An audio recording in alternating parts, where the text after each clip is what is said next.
Hello नमस्कार प्रणाम। आज फिर से एक बार आर भोजपुरी कॉमेडी स्टेशन में आप लोग का स्वागत बा।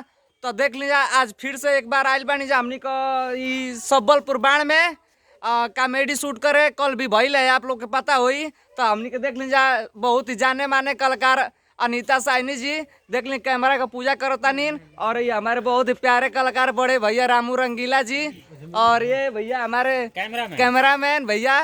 तो देख लीजिए हमारे सारे कलाकार यहीं पे। थोड़ा बाबा का कोई प्रॉब्लम था, बाबा के घर में शादी विवाह पड़ा इसीलिए नहीं आए हैं। तो आप लोग से क्षमा चाहते हैं। बाबा फिर अगले वीडियो में दिखेंगे आप लोगों को।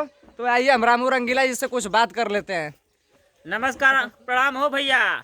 सबसे विनती बा प्रार्थना बा, बहुत बढ़िया आप लोगों के प्यार आशीर्वाद मिला था। वीडियो हमनी का चैनल भी आप लोगों का आशीर्वाद से मोनेटाइज हो गई बा। अब विनती बा प्रार्थना बा कि जितना ज़्यादा से ज़्यादा हो सके चैनल सब्सक्राइब करी जा, सहयोग करी जा अपना छोट भाई के। हमनी का सहयोग आप लोगों के सहयोग से चले के बा। तनी अनीता जी का बोल रहे हो भैया कुछ हो? नमस्कार प्रणाम, गुड मॉर्निंग। और कुछ ना मतलब अभी ज्यादा कुछ मत बोलो तो ऐसे कुछ इनसे कुछ सुन लो मत चाहिए आजा भैया, ये बहुत समझ जा। हाँ तब चलिए तब ठीक बैठे। और फिर से ये वीडियो फिर हमने का आज शाम तक पक्का पड़ जाई और देख ले अब जा। और क्या बोला कि चलिए ठीक बा, नमस्ते प्रणाम, हर हर महादेव। अब मिलल जाए हमने का फिर से अगला वीडियो में। हर हर महादेव।